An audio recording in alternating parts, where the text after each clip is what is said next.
لا الہ الا اللہ۔ بسم اللہ الرحمن الرحیم۔ مذہب ارتشی کی طرف سے اس بات کا دعویٰ کیا جاتا ہے کہ قرآن پاک کے اندر تحریف کر دی گئی ہے، قرآن پاک کے اندر تبدیلی کر دی گئی ہے، اس کو تبدیل کر دیا گیا ہے۔ اصل جو قرآن پاک نازل ہوا تھا وہ موجودہ قرآن پاک نہیں ہے۔ ان کی کتاب اصول کافی جلد نمبر 2 صفحہ نمبر 616 پر لکھتے ہیں کہ جو اصل قرآن پاک نازل ہوا تھا اللہ تبارک و تعالیٰ کی طرف سے، وہ قرآن پاک 17,000 آیات پر مشتمل تھا اور موجودہ قرآن 6,666 آیات پر مشتمل ہے۔ اب ان کا یہ دعویٰ اس قرآن پاک کے لیے کہتے ہیں 17,000 آیات پر مشتمل تھا۔ ان کے اس دعوے سے یہ اس قرآن پاک کے منکر ہوتے ہیں اور قرآن کا منکر کافر ہے۔ دوسری کتاب قرآن مجید مترجم صفحہ نمبر 469 پر کہتے ہیں کہ قرآن پاک میں شراب خور خلفاء نے تبدیل کر دی۔ ان خلفاء سے مراد کون آپ کو پتہ ہے؟ قرآن پاک کو جمع کرنے والے صحابہ اکرام، حضرت ابوبکر صدیق، حضرت عمر، حضرت عثمان، حضرت علی مرتضیٰ، ان تمام صحابہ نے اپنا اپنا علیحدہ حصہ ڈال کر اس قرآن پاک کو جمع کیا تھا، اور یہ کہتے ہیں کہ ان شراب خور خلفاء نے اس کے اندر تبدیلی کر دی۔ ایک اور کتاب کتاب البرہان جلد نمبر 1 صفحہ نمبر 38 پر لکھتے ہیں کہ اصل قرآن تو بکری کھا گئی ہے۔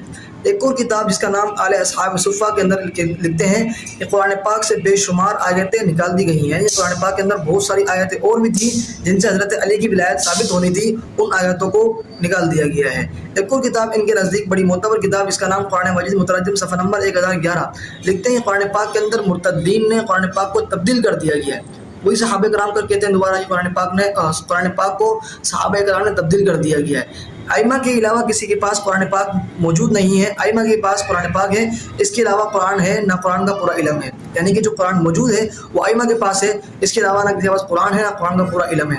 حیات القلوب جلد نمبر 3 صفحہ نمبر 193 قرآن مجید کے اندر علی کی ولایت کے الفاظ نکال دیے گئے ہیں۔ اسی طریقے سے کتاب جس کا نام ہے ہدایت طبری صفحہ نمبر 130 پر لکھتے ہیں کہ موجودہ قرآن مجید کو اولیاء دین کے دشمنوں نے جمع کیا۔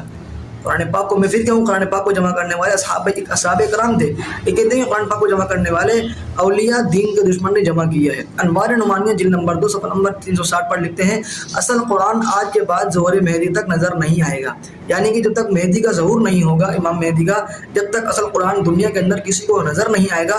موجودہ قرآن ان کے نزدیک اصل قرآن نہیں، اس سے یہ قرآن کے منکر ٹھہرے اور قرآن کا منکر کافر ہے۔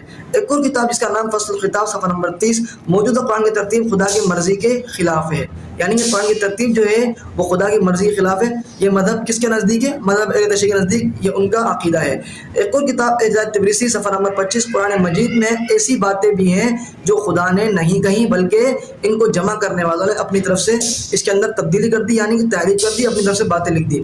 فصل الخطاب صفحہ نمبر 30 موجودہ قرآن مجید میں خلاف فصاحت اور قابل نفرت الفاظ موجود ہیں۔ قرآن پاک تو وہ ہے کہ جو اللہ تبارک و تعالیٰ نے خود نازل کیا رسول اللہ پر۔ اب کہتے ہیں قرآن پاک کے اندر خلاف فصاحت یعنی کہ خلاف بات، خلاف زبان، اور قابل نفرت الفاظ یعنی کہ قابل نفرت الفاظ بھی موجود ہیں۔ اس سے پتہ لگتا ہے کہ انہوں نے وار صحابہ کرام پر نہیں، اللہ کی ذات پر وار کیا کہ یہ قرآن پاک تو اللہ کی طرف سے نازل ہوا ہے۔ اب آپ خود اندازہ لگا لیں کہ مذہب ارتشی کتنا حق پر ہے اور کتنا باطل ہے، کیونکہ اس نے قرآن پاک کو بھی نہیں بخشا۔